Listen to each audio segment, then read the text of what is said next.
Matthew 4, 7 through 18, and verses 25 and 26, it reads, "There came a woman of Samaria to draw water. Jesus said to her, 'Give me a drink,' for the disciples had gone to the city to buy meat. And the woman of Samaria said to him, 'How is it that you, a Jew, ask me for a drink, which am a woman of Samaria? For the Jews have no dealings with the Samaritans.' Jesus answered, 'If you knew the gift of God and who it is that says to you, 'Give me a drink,' you would have asked him, and he would have given you the living water.' The woman said to him, 'You have nothing to draw with, and the well is deep. From where hast thou the living water? Are you greater than our father Jacob, which gave us this well and drank from it himself and his children and his cattle?' Jesus answered her and said, 'Whoever drinks this water will thirst again, but whoever drinks the water that I shall give him shall never thirst, for the water that I shall give him shall be a well of water springing up into everlasting life.' The woman said to him, 'Give me this water that I may not thirst or come here to draw.' Jesus said, 'Go, call your husband and come back.' The woman answered and said, 'I have no husband.' Jesus said to her, 'You have said well, I have no husband, for thou hast had 5 husbands, and the one you now have is not your husband. In that you have spoken truly.' The woman said to him, 'I know the Messiah comes, which is called the Christ. When he comes, he will tell us all things.' Jesus said to her, 'I that speak unto you am he.' The woman at the well was searching. She had 5 previous husbands and was now living with another man, but was not married to him. She was seeking someone who cared about her. Apparently, she was looking in all the wrong places. People will often go from one sexual partner to another, seeking someone who loves them. People have several basic needs that must be met for them to be satisfied. One great need is the need to be loved, to know that someone cares about you and that you're important to them. If babies are not held, they may not develop normally and may even die. Married people usually live longer than those who are single because they have someone who cares about them. People who commit suicide often do so because they feel worthless and that people will be better off without them. I remember a time I was called to a railroad bridge one day because there was a teenage girl there who was trying to get up the courage to jump into the river below and to end her life.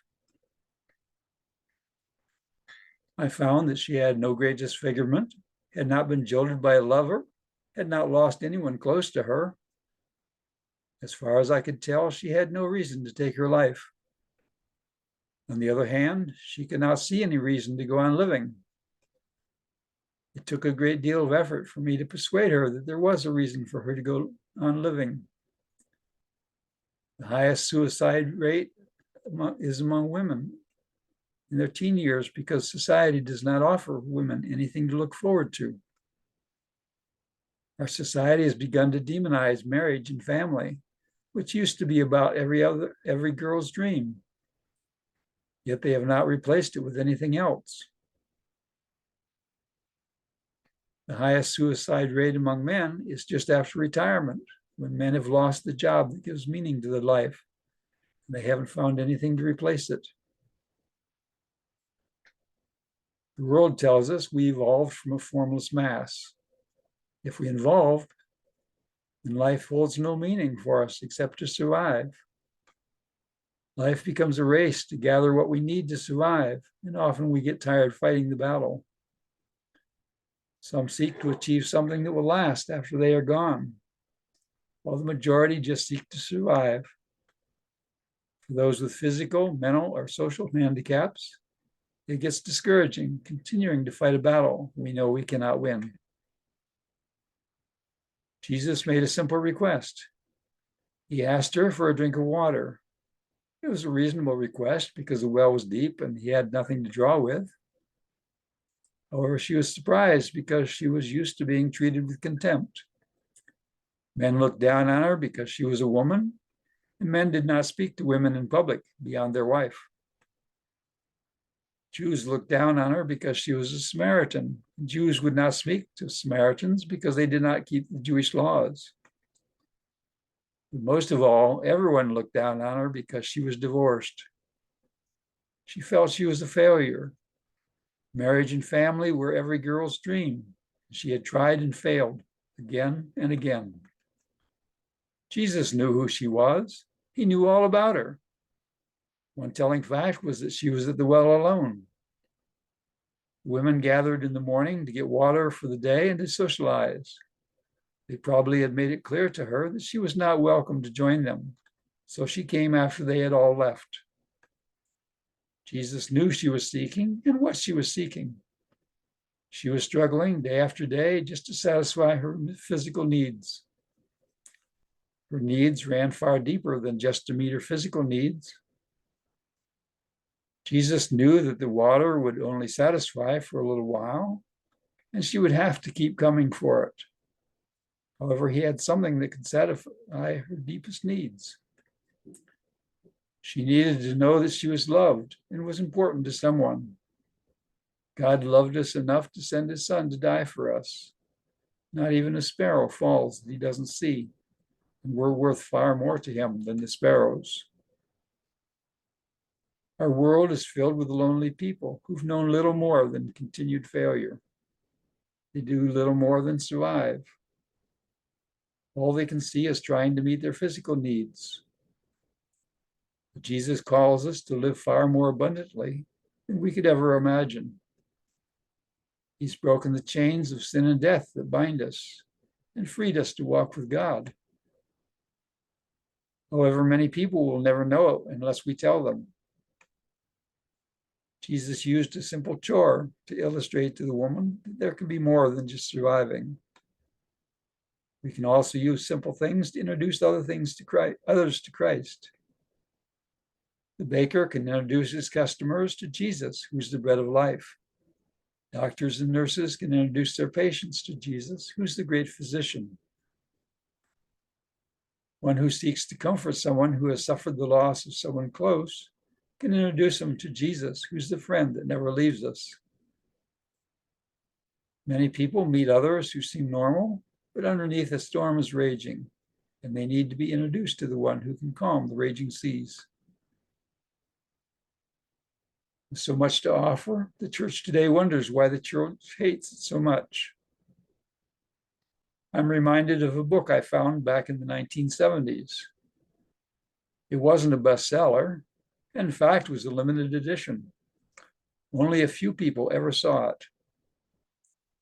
It was the published report of a committee created to find out why the United States was so hated by third world countries. There was rioting in those countries demanding that Americans leave.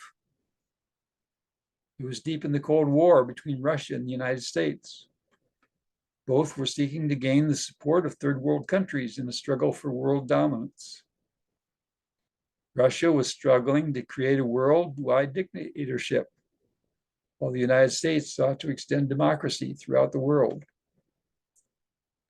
Russia was exporting guns and weapons to third world governments to help them subdue their citizens, while the United States was distributing food to third world governments to help them feed their starving people.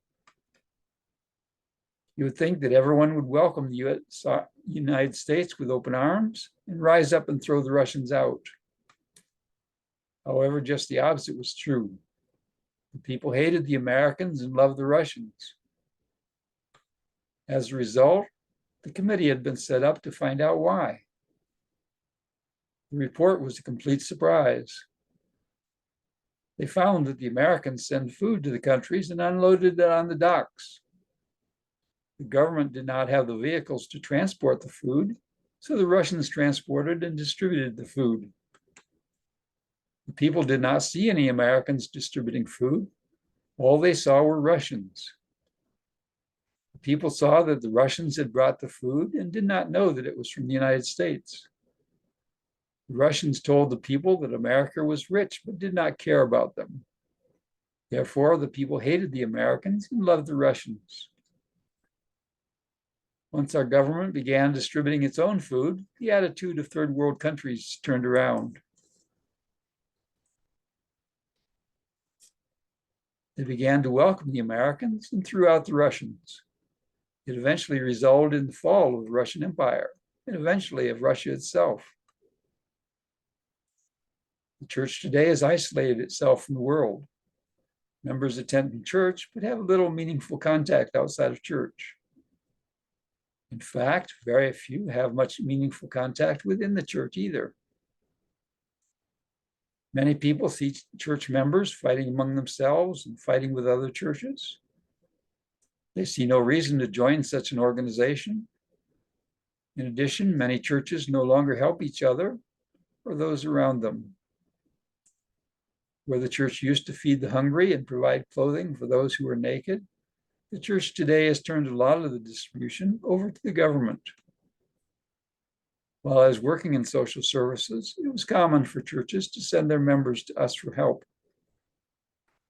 As a result, many people love the government and hate the church because the government provides for their needs, but the church does very little.